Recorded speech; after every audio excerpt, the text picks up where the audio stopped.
حضور نے فرمایا صلی اللہ علیہ وسلم لا طاعت لمخلوق فی معصیت الخالق، مخلوق میں سے کسی کی اطاعت نہیں کی جائے گی جس سے خالق کی معصیت لازم آتی ہے۔ آپ کے والدین وہ بھی مخلوق ہیں، وہ اللہ کے حکم کے خلاف حکم دے نہیں مانیں گے آپ،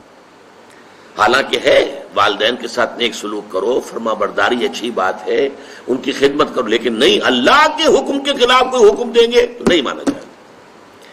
آپ کے اساتذہ ہوں، آپ کے بزرگ ہوں، آپ کے حاکم ہوں، کسے باشد،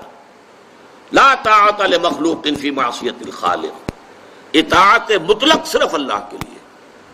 باقی سب کی اطاعت اللہ کی اطاعت کے تابع ہوگی، اللہ کی اطاعت کے دائرے کے اندر اندر ہوگی، جس سے اللہ کا کوئی حکم نہ ٹوٹتا ہو، اللہ کی شریعت کا کوئی حکم جو ہے پامال نہ ہوتا ہو، تب تو اطاعت کی جائے گی۔ ورنہ اگر کسی کے بھی کسی حکم سے، وہ حاکم ہو، وہ آپ کے استاذ ہوں، وہ آپ کے والدین ہوں، بڑے ہوں، بزرگ ہوں، خاندان کے لوگ ہوں، کوئی ہو، اگر آپ نے ان کی بات مان لی، ایسی بات کہ جس سے اللہ تعالیٰ کے کسی حکم کی نفی ہو گئی، اللہ تعالیٰ کے کسی حکم کی جو ہے اس کے اندر نفی ہو گئی، تو پھر یہ شرک ہو جائے گا، شرک فی الاطاعت۔ ہاں اللہ تعالیٰ کی اطاعت کے دائرے کے اندر اندر اطاعت کر دو گے کوئی حرج نہیں۔